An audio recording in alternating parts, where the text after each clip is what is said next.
This is Clay with Longshot. We've got a really exciting announcement that we are finally releasing our new app.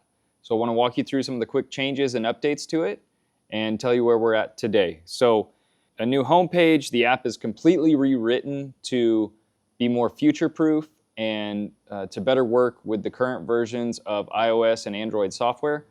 And it is a new foundation for us to continue to build on and to add integrations to in the future. So some of the new things that you'll notice, again, new dashboard. We've got some advanced detection in there of what Wi-Fi network you're connected to. If your Wi-Fi is turned on, that's one of the most common issues that people have. So we're drawing attention to that if you're not connected to the correct Wi-Fi network. As you can see here, we need to turn on Wi-Fi first. We can even tap on the how to connect and get step-by-step instructions on how to do that. We can hop straight into settings by tapping that button. We can turn the Wi-Fi on and connect to our camera here. We've got our Ranger Plus set up downrange right now, so I'm going to connect to that. I'll wait for the blue check mark before I go back to the app. There we go, we are connected. So now the app has detected that we are connected to a Ranger Plus, and we can open that to get the video feed. So just real quick to highlight a couple of the new features in the app. It's going to look very familiar. It's got all the same core functionality that was there before. We've added some small improvements to some of the features. So let's take a look at shot marking real quick. We'll go ahead and place 3 shot markers in here. Now obviously those are way too big for our bullet holes. You can come in here and now you can go down below 5x. You can go 3x is a good fit for here. You can go all the way down to 1x, which is an extremely small shot marker, but if you need that, it is there. Like I said, 3x is going to be appropriate for these.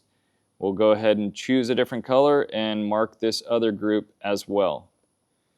So after that, you've got the undo feature. That's the same as before. One tap will undo one shot or place one by accident. You were trying to tap a button on the sidebar and you accidentally place a shot marker. Well, if you tap and hold that shot marker, it will undo it. So let's say number 7, there's no shot there. Tap and hold. That deleted number 7, the rest of the shot markers renumbered, so you can undo any mistakes that you have like that.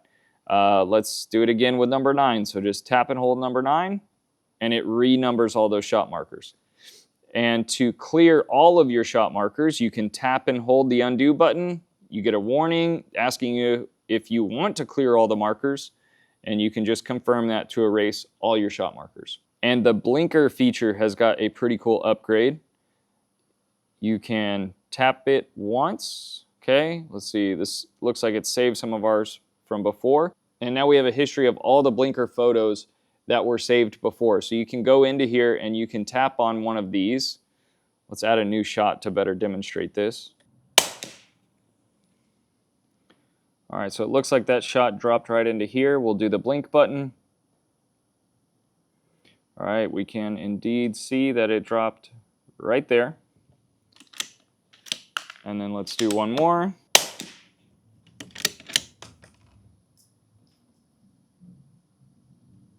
All right, we've got that shot there. So if you just tap the screen, it'll stop the blinking. You can place a new shot marker. And now if you tap and hold the blinker, we can actually go back and step through these one shot at a time to review our impacts with the shot blinker if you want.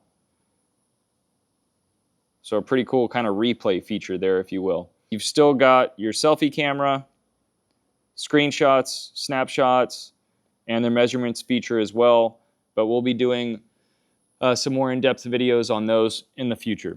All right, and another cool feature that we've added is full landscape and portrait support for the entire app. So it doesn't matter if you're on the home screen, if you're in the gallery, you've got full support for both orientations. And if you've got side menus open, everything, everywhere will work in both orientations. You're not having to try to fight things. And in the previous version of the app, home screen was in portrait only. The live video screen was in landscape only. So we've completely removed all of that. However you want to see it, it's now supported. So we hope you like some of the improvements that we've made, and we will be continuing to make improvements. We are in current full-time development of this and will be for the next few months still. So lots of new features still coming. Be on the lookout, and we will send videos like this detailing and updating each one of those features as they're released. So thanks for sticking with us. We hope you like it, and please share your feedback.